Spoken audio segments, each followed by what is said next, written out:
एक मज़ाहिया नज़्म है, बीमार तो नहीं थे बीमार बन गए हैं। और ये नज़्म एक शरारती बच्चे के बारे में है जो स्कूल न जाने के लिए झूठ मूठ का बीमार पड़ जाता है। अब घर में उसकी खूब आवभगत हो रही है, खूब सेवाएं हो रही हैं, कोई जूस पिला रहा है, कोई दूध पिला रहा है। तो इस दौरान उस बच्चे के एहसासात क्या हैं वो इन अशार में देखें। शेर यूँ है कि बीमार तो नहीं थे बीमार बन गए हैं, हम आज अपने घर के सरदार बन गए हैं। घर वाले कर रहे हैं हर बात अपनी पूरी, छोटे हों या बड़े हों करते हैं जी हुजूरी।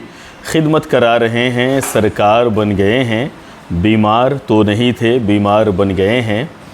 झूठे बहाने करके बिस्तर पे हम हैं लेटे, दिल में शरारतें हैं सोए हैं मुँह लपेटे। छुट्टी मना रहे हैं इतवार बन गए हैं, बीमार तो नहीं थे बीमार बन गए हैं। 200 मौसमियों का रस रोज़ पी रहे हैं, हम बादशाह बनकर दुनिया में जी रहे हैं। होशियार तो नहीं थे होशियार बन गए हैं, हम आज अपने घर के सरदार बन गए हैं। रुस्तम से भी बहादुर ख़ुद को समझ रहे हैं, घर भर को डांटते हैं सबसे उलझ रहे हैं।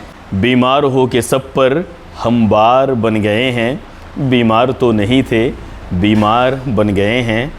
आराम मिल रहा है हमको इसी बहाने, ये घर चमन है अपना बिस्तर है आशियाने।